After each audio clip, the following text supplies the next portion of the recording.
പ്രിയമുള്ള കൂട്ടുകാരെ, ഇന്ത്യൻ സ്വാതന്ത്ര്യ സമര ചരിത്രത്തിന്റെ പ്രധാനപ്പെട്ട സംഭവങ്ങളിലൂടെയാണ് നമ്മൾ കടന്നു പോകുന്നത്. ആദ്യത്തെ ക്ലാസ് നിങ്ങൾ കണ്ട് മനസ്സിലാക്കി നോട്ട് കുറിച്ച് വെച്ച് പഠിച്ചു എന്ന് ഞാൻ വിചാരിക്കുകയാണ്. പ്രധാനപ്പെട്ട ചില ചോദ്യങ്ങളും അതിന്റെ ഉത്തരങ്ങളിലൂടെയാണ് ഈ ഇന്ത്യൻ നാഷണൽ മൂവ്മെന്റ് സമര ചരിത്രം നമ്മൾ പഠിക്കാനായിട്ട് പഠിച്ചുകൊണ്ട് പോകുന്നത്. നമ്മൾ കഴിഞ്ഞ ദിവസം അവസാനിപ്പിച്ചതിൽ നിന്നും ഞാൻ ആരംഭിക്കുകയാണ്. സുഭാഷ് ചന്ദ്രബോസ്, നിങ്ങൾക്ക് എല്ലാവർക്കും അറിയാവുന്ന ഒരു വ്യക്തിത്വമാണ് സുഭാഷ് ചന്ദ്രബോസ്. നേതാജി എന്ന് നമ്മൾ ഓമന പേരിട്ട് വിളിക്കുന്ന സുഭാഷ് ചന്ദ്രബോസും അദ്ദേഹത്തിന്റെ ചില ആ കാലഘട്ടത്തിലെ ചില മുന്നേറ്റങ്ങളുമാണ് നമ്മൾ ഈ ക്ലാസ്സിൽ ചർച്ച ചെയ്യുന്നത്. നിങ്ങൾ ശ്രദ്ധിച്ചിരിക്കുക. Who was known as Netaji? ആരാ? സുഭാഷ് ചന്ദ്രബോസ്. ഓക്കെ, നമ്മൾ ആരംഭിക്കുകയാണ് സുഭാഷ് ചന്ദ്രബോസിൽ നിന്നും. ഈ സുഭാഷ് ചന്ദ്രബോസ് 1897 ജനുവരി 23 ഒറീസയിലാണ്, കട്ടക്കിലാണ് ജനിച്ചത്.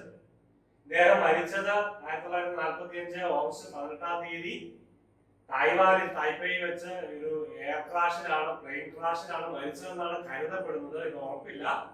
ഇദ്ദേഹം ജീവിച്ചിരിപ്പുണ്ട് എന്ന്, പിന്നീട് ജീവിച്ചിരിപ്പുണ്ട് എന്ന ചില അഭ്യൂഹങ്ങളൊക്കെ ഏതാനും കാലങ്ങളിൽ ഉണ്ടായിരുന്നു. അദ്ദേഹം മരിച്ചത് ഏതായാലും നമുക്ക് തെളിയിക്കപ്പെട്ട ഡേറ്റ് ആയിട്ട് ഇത് കരുതാം. അദ്ദേഹം അന്ന് മരിച്ചു എന്ന് വിശ്വസിക്കപ്പെടുന്നു എന്നാണ്, ഉറപ്പില്ല നമുക്ക്.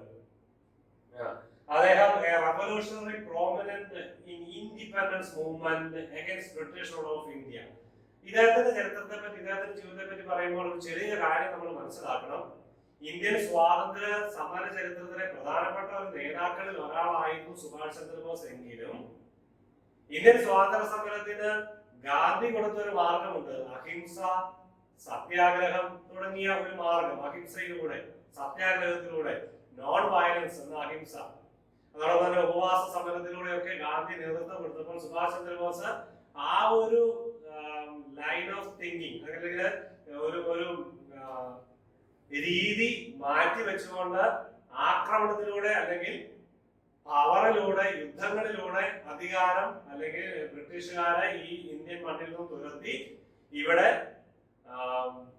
ഒരു സ്വാതന്ത്ര്യം സ്ഥാപിക്കണമെന്നുള്ള ആഗ്രഹത്തോടെ മുന്നോട്ട് പോയ ഒരാളാണ്. അതുകൊണ്ട് തന്നെ ഈ ഇന്ത്യൻ നാഷണൽ മൂവ്മെന്റ് നമ്മൾ സാധാരണ കാണുന്ന ഇന്ത്യൻ നാഷണൽ മൂവ്മെന്റിന്റെ ചരിത്രത്തിൽ സുഭാഷ് ചന്ദ്രബോസ് ഒരു ചോദ്യചിഹ്നമാണ്. ഓക്കെ.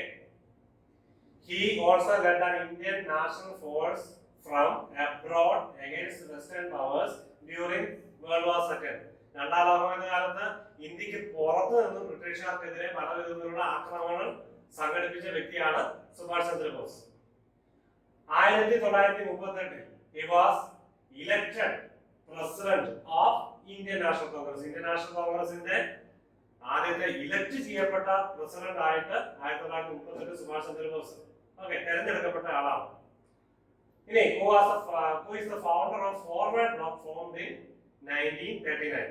ഫോർവേഡ് ബ്ലോക്ക് സ്ഥാപിച്ച ആരാണ്? സുഭാഷ് ചന്ദ്രബോസ്. എന്നാണ്? 1939. എന്താണ് ഫോർവേഡ് ബ്ലോക്ക്?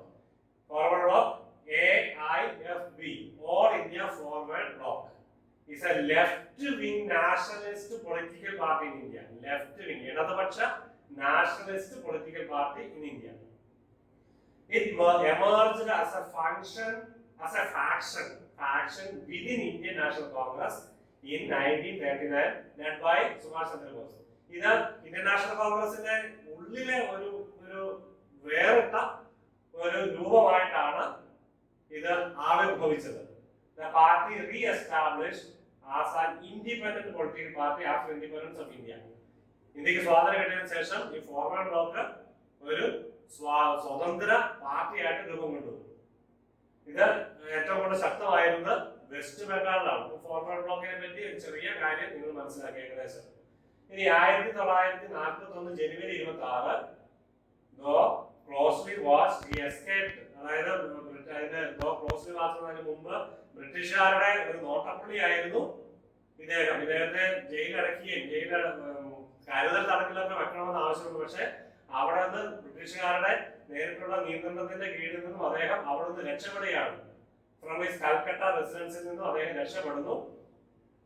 ട്രാവലിംഗ് കാബൂൾ വഴി മോസ്കോയിലേക്ക് എത്തി. മോസ്കോയിൽ നിന്ന് ഏപ്രിൽ മാസത്തിൽ 1941 ഏപ്രിൽ മാസത്തിൽ ജർമ്മനിയിൽ അദ്ദേഹം എത്തുകയും ചെയ്തു. ജർമ്മനിയിൽ എത്തിയ ശേഷം നാസി ജർമ്മനിയുമായി കൂട്ടുചേർന്ന് അദ്ദേഹത്തിന് ചില ചർച്ചകളൊക്കെ നടത്തിയിട്ടുണ്ട്.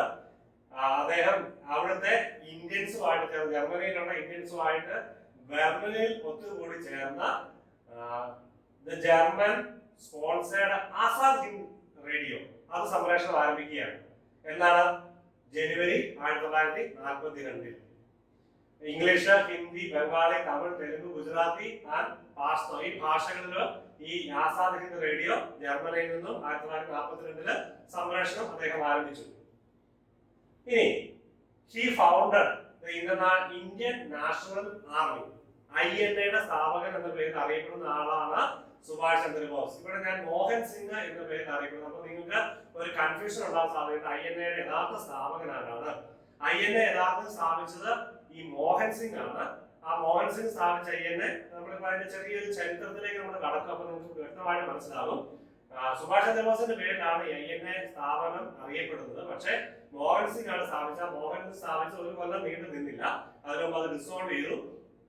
സുഭാഷ് ചന്ദ്രബോസ് ഈ ഇന്ത്യൻ നാഷണൽ ആർമിയുടെ സെക്കൻഡ് ഇൻകാർണേഷൻ, അതിന്റെ പുനരവതരണത്തിന്റെ അല്ലെങ്കിൽ പുനരാവിഷ്കരണം നടത്തിയപ്പോൾ അദ്ദേഹത്തിന്റെ സുഭാഷ് ചന്ദ്രബോസിന്റെ പേരിലാണ് ആ സ്ഥാപനം അറിയപ്പെടുന്നത്. ഓക്കെ, ഇനി when and where was Indian National Army formed? ശ്രദ്ധിക്കുക, INA പറ്റി കുറച്ച് നമ്മൾ കാണുകയാണ്. എന്താണ് ഇന്ത്യൻ നാഷണൽ ആർമി, എവിടെ വെച്ചാണ് സ്ഥാപിതമായത്? 1942 സിംഗപ്പൂരിൽ വെച്ചാണ് ഇന്ത്യൻ നാഷണൽ ആർമി സ്ഥാപിതമാകുന്നത്. 40,000-ഓളം prisoners of war from Japan during the Second World War.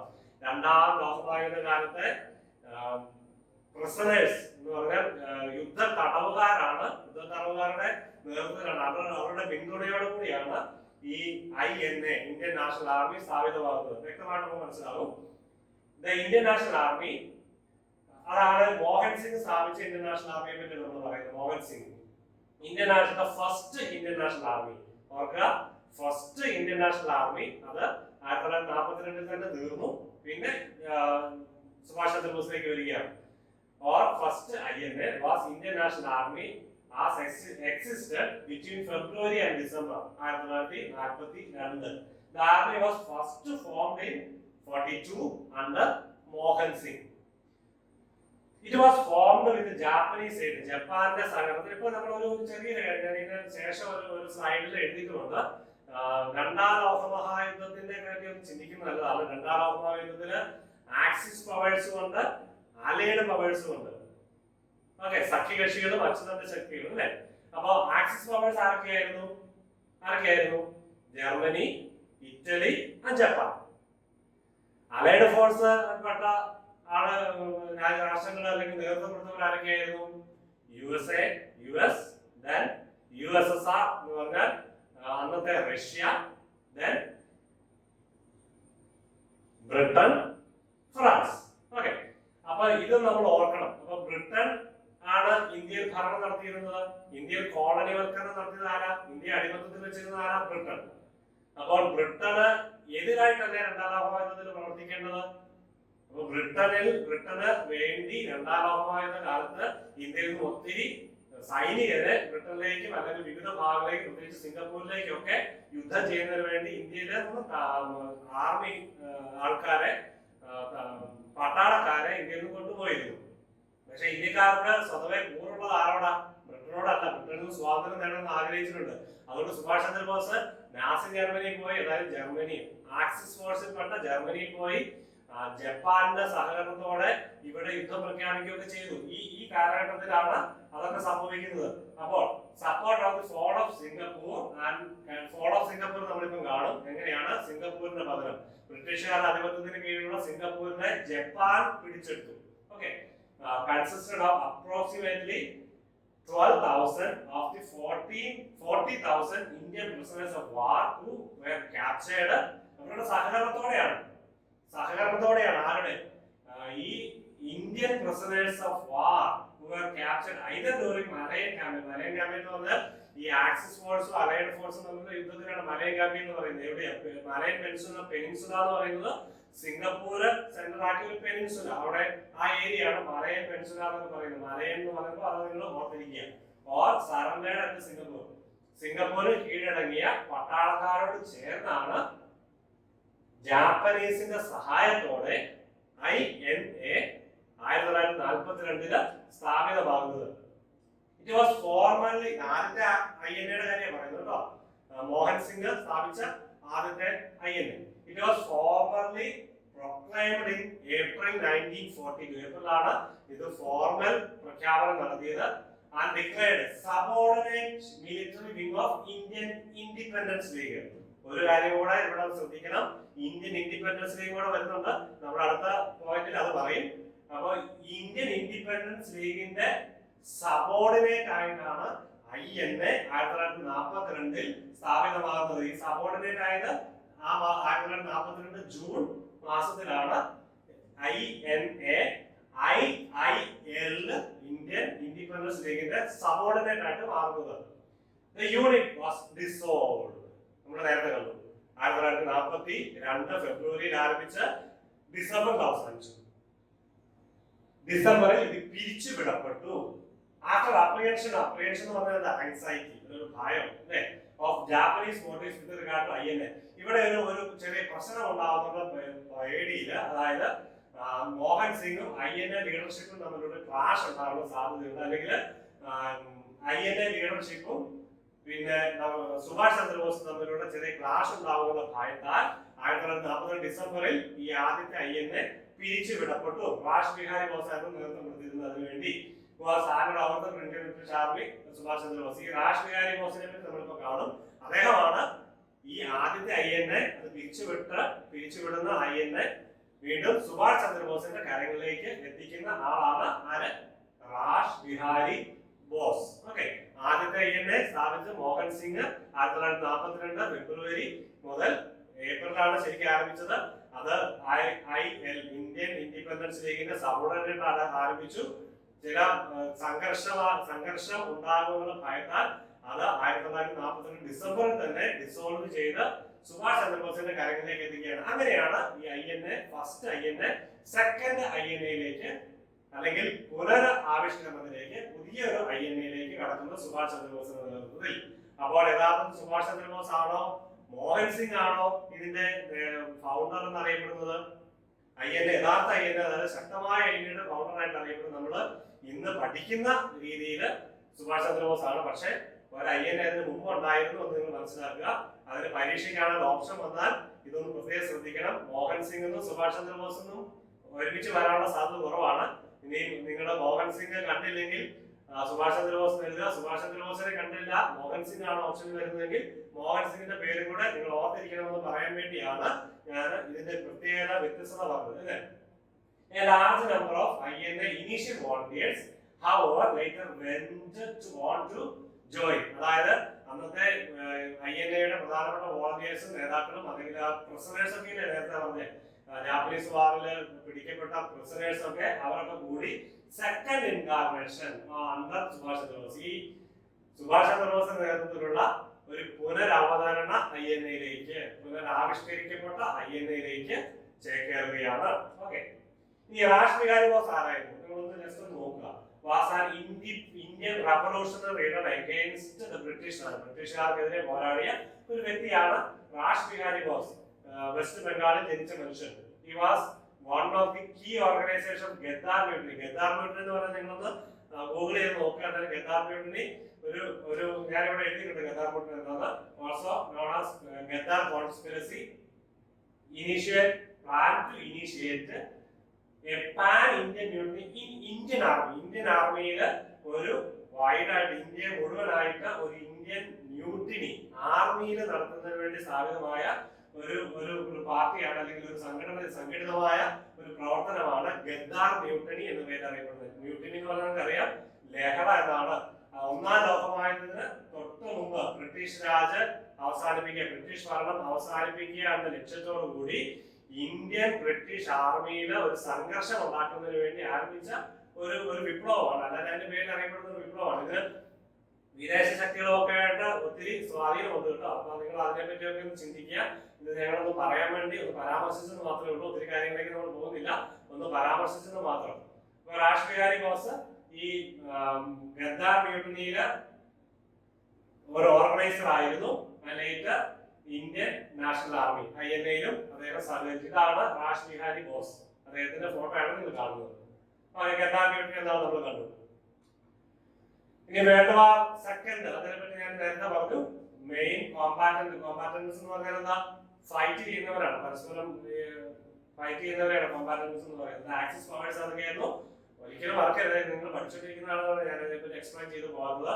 നമ്മുടെ വിഷയത്തിന്റെ ഭാഗവുമല്ല, എന്നാലും ഇതൊന്ന് പരാമർശിക്കുന്നത് മാത്രം. ജർമ്മനി, ഇറ്റലി ആൻഡ് ജപ്പാനാണ് ആക്സിസ് പവേഴ്സ് എന്ന പേരിൽ അറിയുന്നത്. Allied force France, Great Britain, United States and Soviet Union. Soviet Union disintegrate ചെയ്തു കേട്ടോ, നിങ്ങൾക്കറിയാം.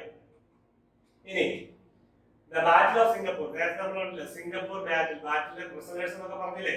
അപ്പൊ സിംഗപ്പൂർ INA സ്ഥാപിതമായപ്പോൾ പ്രിസണേഴ്സിന്റെ കാര്യം പറഞ്ഞില്ലേ, സിംഗപ്പൂരിൽ നിന്ന് പിടിക്കപ്പെട്ട പ്രിസണേഴ്സ് ഒക്കെ. അപ്പൊ ഈ ബാറ്റിൽ ഓഫ് സിംഗപ്പൂർ അതിനെ പറ്റി ഒന്ന് നമ്മൾ കാണാം. Okay, battle of Singapore also known as the fall of Singapore. Singapore അന്ന് അധീനതയിലായിരുന്ന കോളനി ആയിരുന്നു, ബ്രിട്ടീഷുകാരുടെ കോളനി ആയിരുന്നു. അതിന്റെ ഫോൾ ആണ് ഇവിടെ നമ്മൾ ഈ ബാറ്റിൽ ഓഫ് സിംഗപ്പൂരിൽ കാണുന്നത്. The Empire of Japan invaded the British stronghold of Singapore. രണ്ടാം ലോകമഹായുദ്ധകാലത്ത് ബ്രിട്ടീഷുകാരുടെ ശക്തമായ കേന്ദ്രമായിരുന്ന സിംഗപ്പൂര് ഈ ജപ്പാൻ കീഴടക്കി. അതിനറിയപ്പെടുന്ന പേര് ജിബ്രാൾട്ടർ ഓഫ് ദി ഈസ്റ്റ്. ഈ സിംഗപ്പൂര് അറിയപ്പെടുന്നത് nickname Gibraltar of the East. കീഴടക്കി ആരാ? The empire of Japan. Japan സാമ്രാജ്യം കീഴടക്കി. Singapore was a major military base, British military base in Southeast Asia. Southeast Asiaയിലെ പ്രധാനപ്പെട്ട ഒരു ബ്രിട്ടീഷുകാരുടെ മിലിറ്ററി ബേസ് ആയിരുന്നു Singapore. And the key to British imperial interwar defense. അവിടെ ആ ഏരിയയിലെ ശക്തമായ ഒരു പട്ടാള സാന്നിധ്യമായിരുന്നു, അല്ലെങ്കിൽ ശക്തമായ ഒരു ഡിഫൻസിന്റെ ഏരിയ ആയിരുന്നു Singapore. South east Asia and south west Pacific. South east ഏഷ്യയിലെ അല്ലെങ്കിൽ സൗത്ത് വെസ്റ്റ് പസഫിക് ആ ഏരിയയിലൊക്കെ ശക്തമായ ബ്രിട്ടീഷുകാരുടെ ഒരു ഡിഫൻസ് ഏരിയ ആയിരുന്നു ഈ Singapore. The fighting in Singapore lasted ഫെബ്രുവരി 8 മുതൽ 15 വരെയാണ് ജപ്പാന്റെ ശക്തമായ ആക്രമണം 1942 ആരംഭിക്കുന്നത്. അതിനുശേഷം രണ്ടു മാസം കഴിഞ്ഞപ്പോൾ ജപ്പാൻ ഈ മലയൻ പെൻസുല, സിംഗപ്പൂർ സ്ഥലമായ മലയൻ പെൻസുല കീഴടക്കി. അതായത് ബ്രിട്ടീഷുകാരുടെ ആധിപത്യം അവിടെ ജപ്പാൻ കീഴടക്കി. The campaign, including final battle, was a decisive Japanese victory. ജപ്പാൻ വിജയിക്കുകയാണ്. റിസൾട്ടിങ് ഈ സിംഗപ്പൂർ പിടിച്ചെടുത്തുകൊണ്ട് the largest British surrender in history. അത് ബ്രിട്ടീഷുകാരുടെ ഏറ്റവും വലിയൊരു പരാജയമായിട്ടാണ് ചരിത്രത്തിൽ അറിയപ്പെടുന്നത്. ജപ്പാൻ ബ്രിട്ടീഷുകാരുടെ സൈനിക താവളമായിരുന്ന കേന്ദ്രമായിരുന്ന കീ മിലിറ്ററി കേന്ദ്രമായിരുന്ന സിംഗപ്പൂര് കീഴടക്കിയത്. 80,000-ഓളം British, Indian, Australian troops in Singapore became prisoners of war. 80,000-ഓളം പേരെ തടവിലാക്കി. ഇന്ത്യ ബ്രിട്ടീഷുകാരുടെ ഞാൻ നേരത്തെ പറഞ്ഞു, ഇന്ത്യൻ സൈനികരെ ബ്രിട്ടീഷുകാർക്ക് അനുകൂലമായിട്ട് യുദ്ധം ചെയ്യാൻ വേണ്ടി ബ്രിട്ടീഷുകാരെ പിടിച്ചോണ്ട് പോവുകയാണ് ചെയ്തത്. Famously, about 40,000 mostly Indian soldiers would join Indian National Army. അതിൽ 40,000-ഓളം പേര് ഇന്ത്യൻ നാഷണൽ ആർമിയിൽ ജപ്പാന്റെ കൂടെ നിന്ന് ചേർന്നു. ഓർക്കുക, ജപ്പാന്റെ കൂടെ നിന്ന് ബ്രിട്ടീഷുകാർക്ക് എതിരായിട്ട് ഇന്ത്യൻ നാഷണൽ ആർമിയിലെ ഈ 40,000-ഓളം പടയാളികൾ ചേർന്നു. എങ്ങനെയെങ്കിലും ബ്രിട്ടീഷുകാരെ ഇന്ത്യയിൽ നിർത്തണമെന്നുള്ള ആഗ്രഹമൊക്കെ അവരുടെ മനസ്സിലുണ്ടാവുമെന്ന് ചിന്തിക്കുക. British prime minister Winston Churchill എന്നെ പറ്റി പറയുന്നത് worst disaster in British military history.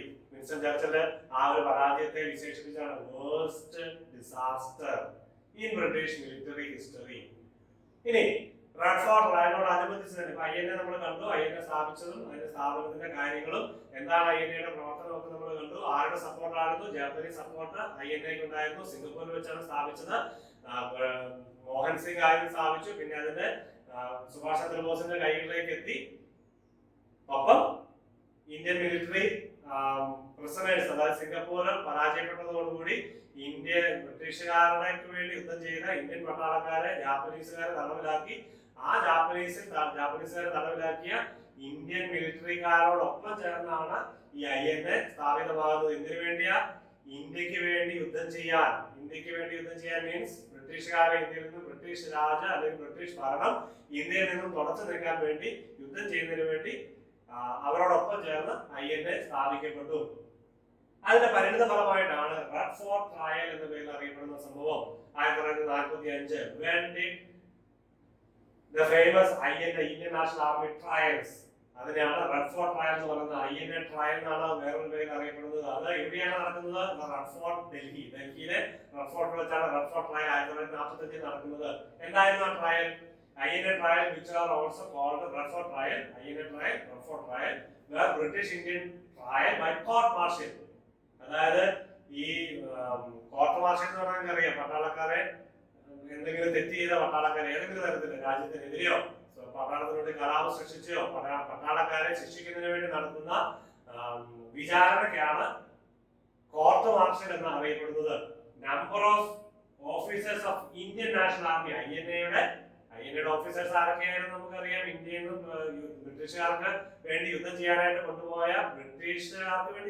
കൊണ്ടുപോയ ഇന്ത്യൻ പടയാളികൾ കൂറുമാറി INA സ്ഥാപിച്ചു. ജാപ്പനീസുകാരോട് കൂറുമാറി INA സ്ഥാപിച്ച് ബ്രിട്ടീഷുകാർക്കെതിരെ പോരാടി. അപ്പോൾ നവംബർ 1945 മുതൽ 1946 മെയ് മാസം വരെ ഇവരെ ട്രയൽ ചെയ്യാണ്. ഇതിനുവേണ്ടി ട്രീസൺ എന്ന് പറഞ്ഞാൽ എന്താ അർത്ഥമാക്കുന്നത്? ബിട്രേയിങ് വൺസ് കൺട്രി, അതായത് ചതി, ഒരു രാജ്യത്തെ ചതിക്കുക. ബ്രിട്ടീഷുകാരെ ചതിക്കുകയാണോ ഈ പടയാളികൾ ചെയ്തത്, പട്ടാളക്കാർ ചെയ്തത്? അവിടെ ഉള്ളിലിരിപ്പ് വേറെ ആട്ടോ. ഇന്ത്യക്കാരുടെ ഉള്ളിലിരിപ്പ് ഇന്ത്യക്കാർക്ക് അറിയാം അല്ലെ. ബ്രിട്ടീഷുകാർക്കെതിരെയുള്ള ഒരു ഉള്ളിലിരിപ്പാണ് അവർക്കുള്ളത്. പക്ഷെ ബ്രിട്ടീഷുകാരെ ചതിച്ചു. ടോർച്ചർ എന്ന് പറഞ്ഞാൽ എന്താ?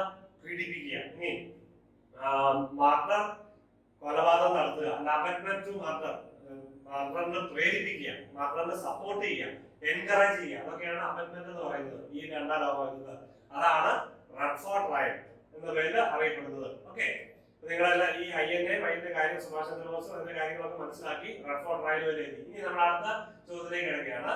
ആരുടെ വാക്കാണിത്?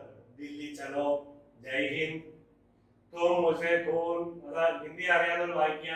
Give me blood and I will give you freedom. ഇത് ആരുടെ വാക്കുകളാണ്? സുഭാഷ് ചന്ദ്രബോസ്. 3 വാക്കുകൾ എന്നോട് എഴുതിയിട്ടുണ്ട്. ദില്ലി ചലോ, Jai Hind, give me blood and I will give you freedom, Subhash Chandrabose. Okay, ഇനി ഈ പാട്ട് പാടിയത് ആരാണ്? സുഭാഷ് ചന്ദ്രബോസ്. ആ പാട്ട് ഏതാണെന്ന് നമ്മളിപ്പോൾ ഇംഗ്ലീഷിൽ കാണും. Keep stepping forward, singing song of happiness. This life belongs to our nation. Keep laying it down for her. അതിന്റെ ഹിന്ദി നിങ്ങൾക്ക് വായിച്ചു നോക്കുക. ഇതാണ് എന്റെ ഹിന്ദി. ഇത് ആരാണ്? ആരുടെ ഗാനമാണ്? ആരുടെ പാട്ടാണ്? സുഭാഷ് ചന്ദ്രബോസ്. ഓക്കെ, നിങ്ങൾ വീഡിയോ നിങ്ങൾക്ക് കിട്ടിയില്ല, എഴുതാൻ കിട്ടിയില്ലെങ്കിൽ നിങ്ങൾ എന്ത് ചെയ്യണം? അത് റിപ്പീറ്റ് ചെയ്യണം. നിങ്ങൾക്ക് പോസ് ചെയ്തിട്ട് എഴുതിയെടുക്കാം. നോട്ട് എഴുതിയെടുക്കാൻ കിട്ടിയില്ലെങ്കിൽ വീഡിയോയുടെ പോസ് ചെയ്തിട്ട് എഴുതിയെടുക്കാം. വീണ്ടും കിട്ടിയില്ല റിപ്പീറ്റ് ചെയ്ത് എഴുതിയെടുക്കാം. എപ്പോൾ വേണമെങ്കിലും നിങ്ങൾക്ക് ആവർത്തിച്ച് കാണാം കേട്ടോ. അത് ഞാൻ ഇടയ്ക്ക് ഓർപ്പിച്ചതേ ഉള്ളൂ. ഇനി Subhash Chandrabose was referred to as Netaji first. Netaji എന്ന അദ്ദേഹത്തെ ആദ്യമായിട്ട് വിളിച്ചത് ആരാ? മഹാത്മാഗാന്ധി. ഇനി ഇന്ത്യൻ ഇൻഡിപെൻഡൻസ് ലീഗ് എന്താ ഞാൻ നേരത്തെ പറഞ്ഞു. എന്താണ് IIL? ഇന്ത്യൻ ഇൻഡിപെൻഡൻസ് ലീഗിനെ പറ്റി കൂടെ പറയാമെന്ന് ഞാൻ പറഞ്ഞിരുന്നു. അത് ഇതാണ്. was a political organization operated from 1920s 1920 മുതൽ 1940 വരെ to organize those living outside India. ഇന്ത്യക്ക് പുറത്തുള്ളവരെ ഓർഗനൈസ് ചെയ്തു. to seek into seeking the removal of British colonial rule over India. ഇന്ത്യക്ക് പുറത്തുള്ളവരുടെ ഒരു സ്ഥാപനമാണ് എന്താ? IIL. ഇന്ത്യയിൽ നിന്ന് ബ്രിട്ടീഷുകാരെ പുറത്താക്കുന്നതിന് വേണ്ടി ഇന്ത്യക്ക് പുറത്ത് സംഘടിക്കപ്പെട്ട 1920കളിലും 1940 വരെ ആ 20-25 വർഷത്തോളം കാലം നടത്തപ്പെട്ട സംഘടിക്കപ്പെട്ട ഒരു സംഘടനയാണ്. ബ്രിട്ടീഷുകാർക്കെതിരെ ഇന്ത്യക്ക് പുറത്ത് സംഘടിക്കപ്പെട്ട ഒരു സംഘടനയാണ് ഇന്ത്യൻ ഇൻഡിപെൻഡൻസ് ലീഗ് IIL. അതിന്റെ ഫൗണ്ടേഴ്സ് ആരൊക്കെയായിരുന്നു? പെട്ടെന്ന് നോക്കുക. ജവഹർലാൽ നെഹ്റു, സുഭാഷ് ചന്ദ്രബോസ്, ശ്രീനിവാസ അയ്യങ്കാർ. ഇതൊക്കെയായിരുന്നു അതിന്റെ ഫൗണ്ടേഴ്സ് എന്ന പേര് അറിയപ്പെടുന്നത്. എവിടെയാണ്? Various parts of south east Asia. ഈ സൗത്ത് ഈസ്റ്റ് ഏഷ്യ എന്നൊക്കെ നമ്മൾ പറയും. എന്താ സൗത്ത് ഈസ്റ്റ് ഏഷ്യ എന്നൊക്കെ പറഞ്ഞാൽ? നിങ്ങൾക്ക് ഭൂമധ്യരേഖ നോർത്തേൺ പാർട്ട് ഹെമിസ്ഫിയർ അറിയാം, സദേൺ ഹെമിസ്ഫിയർ അറിയാം. അപ്പൊ ഏഷ്യയുടെ സൗത്ത് ഈസ്റ്റ് എന്ന് പറഞ്ഞാൽ, സൗത്ത് എന്ന് പറഞ്ഞാൽ എവിടെയാ? മുകളിലോ താഴെയോ? നോർത്ത് എന്ന് പറയുന്നത് നമ്മുടെ ഹെഡ് അല്ലെ, സൗത്ത് എന്ന് പറഞ്ഞാൽ ലെഗ്. മാപ്പയിലോട്ട് നോക്കിയിരിക്കുമ്പോൾ അച്ഛനൊരു കാര്യം നിങ്ങളുടെ ശ്രദ്ധയിൽപ്പെടുക, എങ്ങനെയാണ് നമ്മൾ ദിശ, ഡയറക്ഷൻ മനസ്സിലാക്കുന്നത് പെട്ടെന്ന് അറിയാൻ വേണ്ടി. ഇത് സയന്റിഫിക് ആയിട്ടൊന്നുമല്ല, എന്നാലും നമ്മൾ അറിയാൻ വേണ്ടി മാപ്പയിലേക്ക് നമ്മൾ നോക്കിയിരിക്കും. മാപ്പിലേക്ക് നമ്മൾ നോക്കിയിരിക്കുമ്പോൾ നമ്മുടെ വലതുവശം എവിടെയാണ്? ഈസ്റ്റ്. നമ്മുടെ ഇടതുവശം എവിടെയാണ്? വെസ്റ്റ്. നമ്മുടെ ഹെഡിന്റെ ഭാഗം നോർത്ത്, നമ്മുടെ ലെഗിന്റെ ഭാഗം സൗത്ത്. അപ്പം ഈ സൗത്ത് ഈസ്റ്റ് എന്ന് പറയുന്നത് എവിടെയാണ്? സൗത്ത് എന്ന് പറയുന്നത് ലെഗിന്റെ ഭാഗം, ഈസ്റ്റ് എന്ന് പറയുന്നത് വലതുവശം. ഓക്കെ, അപ്പൊ മാപ്പിലേക്ക് നോക്കിക്കുമ്പോൾ ഏഷ്യയുടെ southern part, eastern part. Northern part എന്ന് പറയുന്നത് മുകളിലേക്ക് പോകുന്നത്, സദേൺ പാർട്ട് താഴേക്ക് പോകുന്നത്, ഈസ്റ്റ് എന്ന് പറയുന്നത് വലതുവശത്തേക്ക് പോകുന്നത്. അതാണ് ഏഷ്യയുടെ സൗത്ത് ഈസ്റ്റ് ഏഷ്യ എന്ന് പറഞ്ഞാൽ ഇന്ത്യയുടെ ഭാഗം. ഇന്ത്യയുടെ അപ്പുറത്തേക്കുള്ള ഭാഗത്തിനാണ്, ഇന്ത്യക്ക് അപ്പുറത്തേക്കുള്ള സൗത്ത് ഈസ്റ്റ് ഏഷ്യ. ഓക്കെ, ഏഷ്യയുടെ ഈസ്റ്റേൺ പ്രദേശങ്ങളാണ് എന്ത്? ഇന്ത്യയുടെ ഈസ്റ്റേൺ പ്രദേശങ്ങൾ അല്ലെ. ഇന്ത്യ തൊട്ട് ഇന്ത്യ ഈസ്റ്റ് പ്രദേശങ്ങൾ അറിയപ്പെടുന്നത്. ബ്രിട്ടീഷുകാരുടെ ഈസ്റ്റ് ഇന്ത്യ കമ്പനി, നിങ്ങൾ ഓക്കെ, ഈസ്റ്റ് ഇന്ത്യ കമ്പനി അവരുടെ ഈസ്റ്റ് ആണ്, ബ്രിട്ടീഷുകാർ വെസ്റ്റ് ആണ്. അതായത് മാപ്പിലേക്ക് നോക്കിയപ്പോൾ നമ്മുടെ ഇടതുവശത്ത്. അപ്പോൾ ബ്രിട്ടീഷുകാർ വെസ്റ്റുകാരായതുകൊണ്ട് അവരുടെ ഈസ്റ്റിലാണ് നമ്മളുള്ളത്. അതുകൊണ്ടാണ് ഈസ്റ്റ് ഇന്ത്യ എന്നൊക്കെ വരുന്നത്. ഓക്കെ, അപ്പൊ east Asia, south east Asia എന്ന് പറയുന്നത് മനസ്സിലായി. ഒന്ന് ചിന്തിച്ചു നോക്കുക. ജാപ്പനീസ് സപ്പോർട്ട് ചെയ്തു ഏതിനാ? IIL. ജാപ്പനീസിന്റെ സപ്പോർട്ട് ഉണ്ടായിരുന്നു. Subhash Chandrabose became the leader of IIL. Subhash Chandrabose ഇതിന്റെ ലീഡറായി. Later giving a way to Azad Hind. അത് ആസാദ് ഹിന്ദിലേക്ക്, ഇനി ആസാദ് ഹിന്ദിലേക്ക് നമ്മൾ പോവുകയാണ്. അതായത് IIL നിന്നും ആസാദ് ഹിന്ദിലേക്ക് പോവുകയാണ്. ഇതെല്ലാം സുഭാഷ് ചന്ദ്രബോസിന്റെ സാന്നിധ്യവും സുഭാഷ് ചന്ദ്രബോസിന്റെ പ്രവർത്തനവും പരിണിത ഫലമായിട്ടുണ്ടാകുന്നതാണ് ഇതൊക്കെ. IIL അതിനുശേഷം ആസാദ് ഹിന്ദിലേക്ക്. എന്നാൽ ആസാദ് ഹിന്ദിലേക്ക് നമ്മൾ ഇപ്പോൾ വരും. ഇനി എന്താണ് Azad Hind? Where was the provisional government of independent India? Azad Hind എന്ന് പറഞ്ഞതിന്റെ അർത്ഥം എവിടെയാണ് സ്ഥാപിച്ചത്? സിംഗപ്പൂർ. ഓക്കെ, അപ്പൊ നിങ്ങൾ ഇത് മനസ്സിലാക്കുന്നുണ്ടാവും. IIL അതിനുശേഷം സുഭാഷ് ചന്ദ്രബോസിന്റെ പ്രവർത്തനമാണ് നമ്മൾ ഈ ക്ലാസ്സിൽ ചർച്ച ചെയ്ത് വരുന്നത്. അത് എല്ലാം സിംഗപ്പൂർ കേന്ദ്രമാക്കിയാണ്, അല്ലെങ്കിൽ ഇന്ത്യക്ക് പുറത്താണ് അദ്ദേഹത്തിന്റെ കൂടുതൽ. രണ്ടാം ലോകമഹായുദ്ധ കാലത്ത് ഇന്ത്യക്ക് പുറത്താണ് അദ്ദേഹത്തിന്റെ കൂടുതൽ പ്രവർത്തനം. അദ്ദേഹത്തിന്റെ ശൈലി എന്ന് പറയുന്നത് യുദ്ധത്തിലൂടെ, അല്ലെങ്കിൽ ആക്രമണങ്ങളിലൂടെ, അല്ലെങ്കിൽ ശക്തമായ പ്രതിരോധത്തിലൂടെ ഇന്ത്യക്ക് സ്വാതന്ത്ര്യം നേടിയെടുക്കുക. അപ്പോൾ ആസാദ് ഹിന്ദ് എന്ന് പറയുന്നത് എന്താ? Professional government of Indian independence of India, professional government of independent India. Azad Hind എന്താണ്? പ്രൊഫഷണൽ എന്ന് പറഞ്ഞാൽ ഇന്ത്യൻ എന്ന് പറയും. ഇടക്കാല മന്ത്രിസഭ കേട്ടില്ലേ? ഇടക്കാല ഗവൺമെന്റ്. ഒരു സ്റ്റേബിൾ അല്ല, അത് കുറെ കാലങ്ങൾ നിൽക്കുന്നതല്ല, കുറഞ്ഞ കാലങ്ങൾ നിൽക്കുന്ന ഒരു ഗവൺമെന്റ് ആണ് പ്രൊഫഷണൽ ഗവൺമെന്റ് എന്ന് പറയുന്നത്. ഇന്ത്യൻ ഗവൺമെന്റ് എന്ന് വേറൊരു പേര് പറയും. സിംഗപ്പൂരിലാണ് ആസാദ് ഹിന്ദ് സ്ഥാപിതമാകുന്നത്. ഇനി എന്താണ് ഈ Azad Hind? Was an Indian professional government, Indian government established in Japanese occupied Singapore during world war second. Japanese occupied എന്നത് ബ്രിട്ടീഷുകാരുടെ ആധിപത്യങ്ങളുടെ കീഴിൽ നിന്നും സിംഗപ്പൂർ വാറിലൂടെ, അല്ലെങ്കിൽ സിംഗപ്പൂർ അവിടുത്തെ ആ ശക്തമായ ആക്രമണത്തിലൂടെ സിംഗപ്പൂർ പിടിച്ചെടുത്ത ആ ജാപ്പനീസ് ഓക്യുപ്പൈഡ് സിംഗപ്പൂരിൽ വെച്ച് രണ്ടാം ലോകയുദ്ധ കാലത്ത് സ്ഥാപിതമായ ഒരു പ്രൊഫഷണൽ ഗവൺമെന്റ് ആണ്, ഇന്ത്യയുടെ സ്വാതന്ത്ര്യത്തിന് വേണ്ടി സ്ഥാപിതമായ പ്രൊഫഷണൽ ഗവൺമെന്റ് ആണ് ആസാദ് ഹിന്ദ്. എന്നാണ് അത് ക്രിയേറ്റ് ചെയ്യപ്പെട്ടത്? ഒക്ടോബർ 43. ഓക്കെ, 1943 ഒക്ടോബർ 21-ാം തീയതി. Supported by as well as largely depend on membership of Japan. Japan അതിന് സഹായിച്ചു. ജപ്പാന് സപ്പോർട്ട് ചെയ്യുക മാത്രമല്ല, ജപ്പാനെ കൂടുതൽ ഡിപെൻഡ് ചെയ്തുകൊണ്ടാണ്, ആശ്രയിച്ചുകൊണ്ടാണ് ഈ ആസാദ് ഹിന്ദ് സ്ഥാപിതമായത്. Okay, it was a part of political movement originating in 1940s outside India with the purpose of allying with Axis powers to liberate India from British rule. Okay, Axis powers ന്റെ സഹായത്തോടെ ഇന്ത്യക്ക് British റൂളിൽ നിന്നും സ്വാതന്ത്ര്യം ലഭിക്കുക എന്നുള്ള ലക്ഷ്യത്തോടെ ഇന്ത്യക്ക് പുറത്ത് 1940-കളില് 43-ല് സ്ഥാപിതമായ പ്രൊവിഷണൽ പൊളിറ്റിക്കൽ ഗവൺമെന്റ് ആണ്, ഒരു ഇടക്കാല ഗവൺമെന്റ് ആണ്, അല്ലെങ്കിൽ ഒരു മൂവ്മെന്റ് ആണ്. ഏത്? Azad Hind. It was established by Indian nationalist. Indian nationalist സ്വാതന്ത്ര്യ സമര സേനാനികളാണ് സ്ഥാപിതമായത്.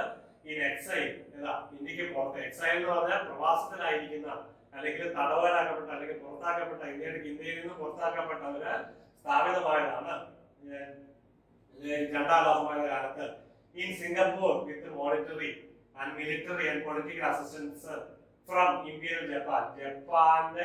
ജപ്പാന്റെ സഹകരണത്തോടെ രാഷ്ട്രീയപരമായിട്ടും സാമ്പത്തികമായിട്ടും സൈനികപരമായിട്ടും ജപ്പാന്റെ സഹകരണത്തോടെ സിംഗപ്പൂരിൽ വെച്ച് സ്ഥാപിതമായ ഒരു ഗവൺമെന്റ് ആണ്, ഒരു ഇടക്കാല ഗവൺമെന്റ് ആണ്, പ്രൊവിഷണൽ ഗവൺമെന്റ് ആണ് ആസാദ് ഹിന്ദ്. ആസാദ് ഹിന്ദ് എന്താണ് Azad Hind? Provisional government of free India. Okay, the government was inspired by the concept of Subhash Chandra Bose. Subhash ചന്ദ്രബോസിന്റെ കൺസെപ്റ്റിനാൽ ഇൻസ്പയർ ചെയ്യപ്പെട്ടുകൊണ്ടാണ് ഈ ഗവൺമെന്റ് സ്ഥാപിതമായത്. അദ്ദേഹമാണ് അതിന്റെ leader of the government and head of the state. ആ പ്രൊവിഷണൽ ഗവൺമെന്റിന്റെ ലീഡറും തലവനുമായിട്ട് അറിയപ്പെടുന്ന ആളും സുഭാഷ് ചന്ദ്രബോസ് ആണ്. ക്ലിയർ ആയല്ലോ? Okay, Azad Hind, IIL, INA, ഇതൊക്കെ നിങ്ങൾ ഇപ്പോൾ ക്ലിയർ ആയിട്ട് പഠിച്ചു കഴിഞ്ഞു. ഒരു സംശയം തോന്നരുത് കേട്ടോ. When did Subhash Chandra Bose die? നമ്മൾ ആദ്യം കണ്ടു. സുഭാഷ് ചന്ദ്രബോസിന്റെ ഏകദേശം നമ്മൾ ഈ ക്ലാസ് ഇവിടെ അവസാനിപ്പിക്കുകയാണ്. സുഭാഷ് ചന്ദ്രബോസിനോട് അദ്ദേഹത്തിന്റെ പ്രവർത്തനത്തോടു കൂടി ഇന്ത്യൻ സ്വാതന്ത്ര്യ സമര ചരിത്രത്തില് ഏറ്റവും പ്രധാനപ്പെട്ട ഒരു സ്ഥാനം വഹിച്ച വ്യക്തിയാണ് സുഭാഷ് ചന്ദ്രബോസ്.